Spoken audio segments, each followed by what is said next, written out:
Proverbs, chapter 1. The purpose of Proverbs. These are the Proverbs of Solomon, David's son, king of Israel. Their purpose is to teach people wisdom and discipline, to help them understand the insights of the wise. Their purpose is to teach people to live disciplined and successful lives, to help them do what is right, just, and fair. These Proverbs will give insight to the simple, knowledge and discernment to the young. Let the wise listen to these Proverbs and become even wiser. Let those with understanding receive guidance by exploring the meaning in these Proverbs and parables, the words of the wise and their riddles. Fear of the Lord is the foundation of true knowledge, but fools despise wisdom and discipline. A father's exhortation: acquire wisdom. My child, listen when your father corrects you. Don't neglect your mother's instruction. What you learn from them will crown you with grace and be a chain of honor around your neck. My child, if sinners entice you, turn your back on them. They may say, "Come and join us. Let's hide and kill someone just for fun. Let's ambush the innocent. Let's swallow them alive like the grave. Let's swallow them whole like those who go down to the pit of death. Think of the great things we'll get. We'll fill our houses with all the stuff we take. Come, throw in your lot with us. We'll all share the loot. My child, don't go along with them. Stay far away from their paths. They rush to commit evil deeds. They hurry to commit murder. If a bird sees a trap being set, it knows to stay away. But these people set an ambush for themselves. They are trying to get themselves killed. Such is the fate of all who are greedy for money. It robs them of life. Wisdom shouts in the streets. Wisdom shouts in the streets. She cries out in the public square. She calls to the crowds along the main street, to those gathered in front of the city gate. How long, you simpletons, will you insist on being simple-minded? How long will you mockers relish your mocking? How long will you fools hate knowledge? Come and listen to my counsel. I'll share my heart with you and make you wise. I called you so often, but you wouldn't come. I reached out to you, but you paid no attention. You ignored my advice and rejected the correction I offered. So I will laugh when you are in trouble. I will mock you when disaster overtakes you, when calamity overtakes you like a storm, when disaster engulfs you like a cyclone, and anguish and distress overwhelm you. When they cry for help, I will not answer. Though they anxiously search for me, they will not find me. For they hated knowledge and chose not to fear the Lord. They rejected my advice and paid no attention when I corrected them. Therefore, they must eat the bitter fruit of living their own way, choking on their own schemes. For simpletons turn away from me to death. Fools are destroyed by their own complacency. But all who listen to me will live in peace, untroubled by fear of harm. Chapter 2. The benefits of wisdom. My child, listen to what I say, and treasure my commands. Tune your ears to wisdom and concentrate on understanding. Cry out for insight and ask for understanding. Search for them as you would for silver. Seek them like hidden treasures. Then you will understand what it means to fear the Lord, and you will gain knowledge of God. For the Lord grants wisdom. From his mouth come knowledge and understanding.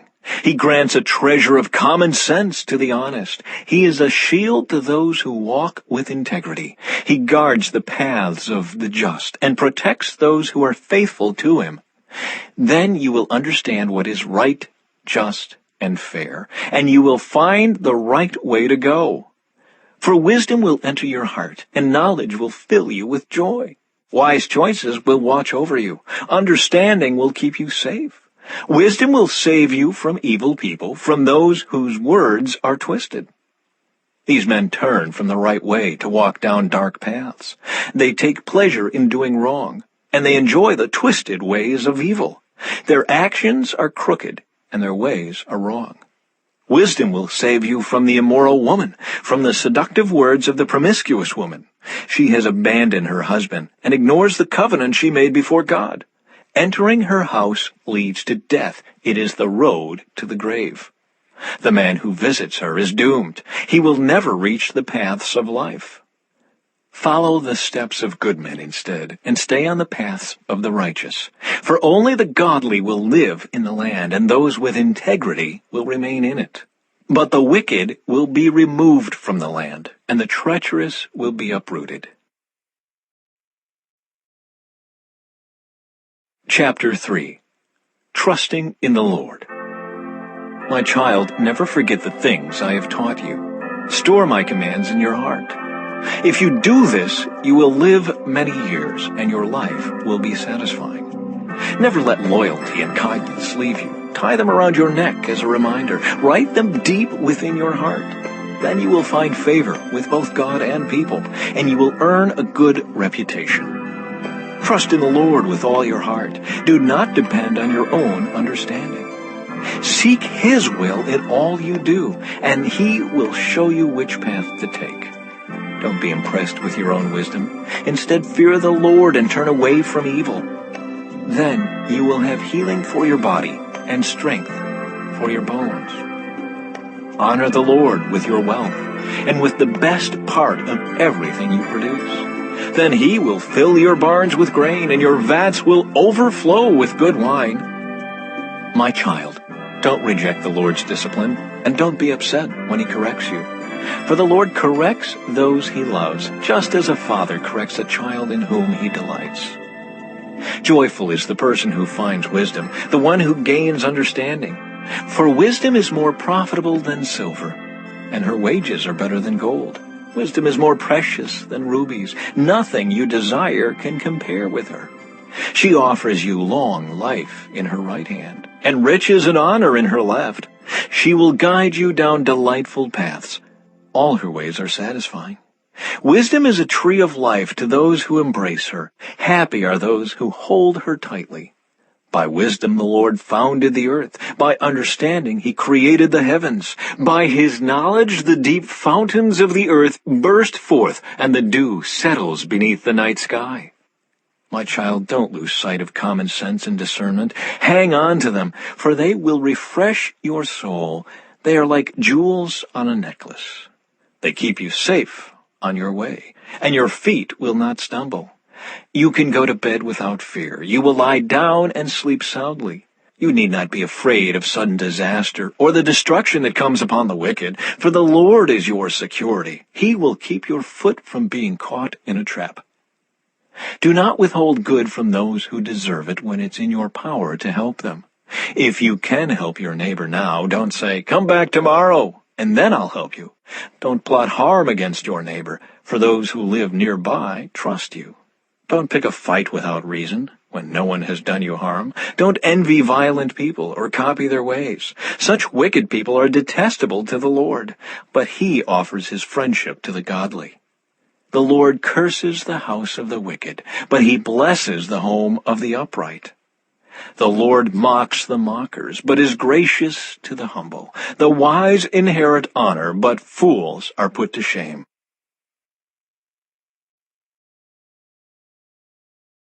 Chapter 4. A Father's Wise Advice. My children, listen when your father corrects you. Pay attention and learn good judgment, for I am giving you good guidance. Don't turn away from my instructions, for I too was once my father's son, tenderly loved as my mother's only child. My father taught me, "Take my words to heart, follow my commands, and you will live. Get wisdom, develop good judgment, don't forget my words or turn away from them. Don't turn your back on wisdom, for she will protect you. Love her, and she will guard you. Getting wisdom is the wisest thing you can do. And whatever else you do, develop good judgment. If you prize wisdom, she will make you great. Embrace her, and she will honor you. She will place a lovely wreath on your head. She will present you with a beautiful crown." My child, listen to me and do as I say, and you will have a long, good life. I will teach you wisdom's ways and lead you in straight paths.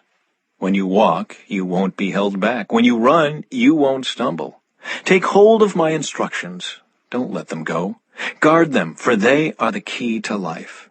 Don't do as the wicked do, and don't follow the path of evildoers. Don't even think about it. Don't go that way. Turn away and keep moving. For evil people can't sleep until they've done their evil deed for the day. They can't rest until they've caused someone to stumble. They eat the food of wickedness and drink the wine of violence. The way of the righteous is like the first gleam of dawn, which shines ever brighter until the full light of day. But the way of the wicked is like total darkness. They have no idea what they are stumbling over. My child, pay attention to what I say. Listen carefully to my words. Don't lose sight of them. Let them penetrate deep into your heart, for they bring life to those who find them and healing to their whole body. Guard your heart above all else, for it determines the course of your life. Avoid all perverse talk. Stay away from corrupt speech. Look straight ahead and fix your eyes on what lies before you. Mark out a straight path for your feet. Stay on the safe path. Don't get sidetracked. Keep your feet from following evil.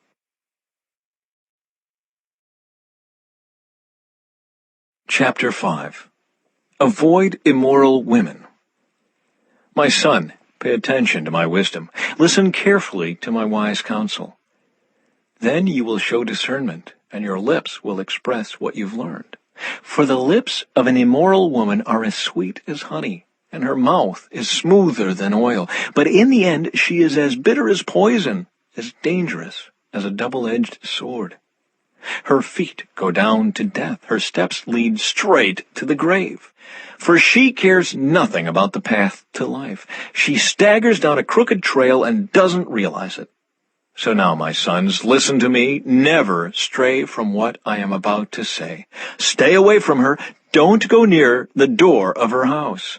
If you do, you will lose your honor and will lose to merciless people all you have achieved. Strangers will consume your wealth, and someone else will enjoy the fruit of your labor. In the end, you will groan in anguish when disease consumes your body.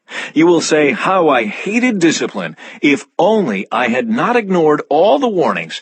Oh, why didn't I listen to my teachers? Why didn't I pay attention to my instructors? I have come to the brink of utter ruin, and now I must face public disgrace." Drink water from your own well.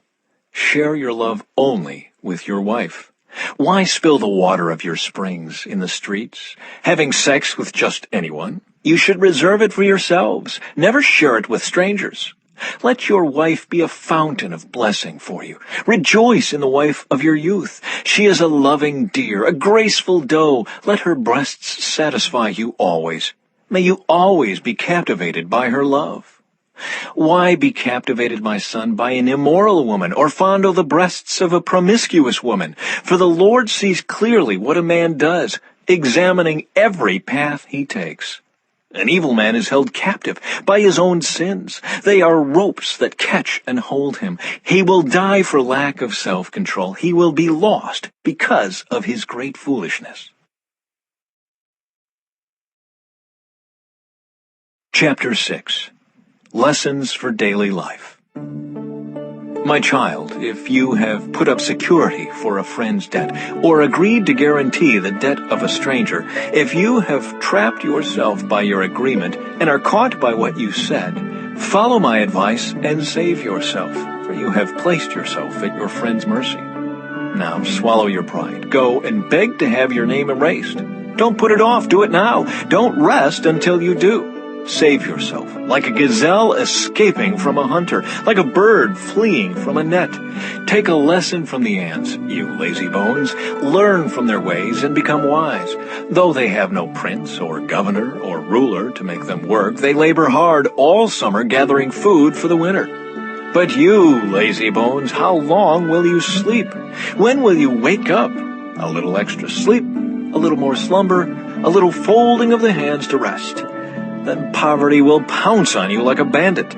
Scarcity will attack you like an armed robber. What are worthless and wicked people like? They are constant liars, signaling their deceit with a wink of the eye, a nudge of the foot, or the wiggle of fingers. Their perverted hearts plot evil, and they constantly stir up trouble. But they will be destroyed suddenly, broken in an instant, beyond all hope of healing. There are 6 things the Lord hates, no 7 things he detests. haughty eyes, a lying tongue, hands that kill the innocent, a heart that plots evil, feet that race to do wrong, a false witness who pours out lies, a person who sows discord in a family. My son, obey your father's commands, and don't neglect your mother's instruction. Keep their words always in your heart. Tie them around your neck. When you walk, their counsel will lead you. When you sleep, they will protect you. When you wake up, they will advise you. For their command is a lamp, and their instruction a light. Their corrective discipline is the way to life. It will keep you from the immoral woman, from the smooth tongue of a promiscuous woman. Don't lust for her beauty. Don't let her coy glances seduce you. For a prostitute will bring you to poverty, but sleeping with another man's wife will cost you your life. Can a man scoop a flame into his lap and not have his clothes catch on fire? Can he walk on hot coals and not blister his feet? So it is with a man who sleeps with another man's wife. He who embraces her will not go unpunished. Excuses might be found for a thief who steals because he is starving. But if he is caught, he must pay back 7 times what he stole, even if he is to sell everything in his house. But the man who commits adultery is an utter fool, for he destroys himself. He will be wounded and disgraced. His shame will never be erased. For the woman's jealous husband will be furious, and he will show no mercy when he takes revenge. He will accept no compensation, nor be satisfied with a payoff of any size.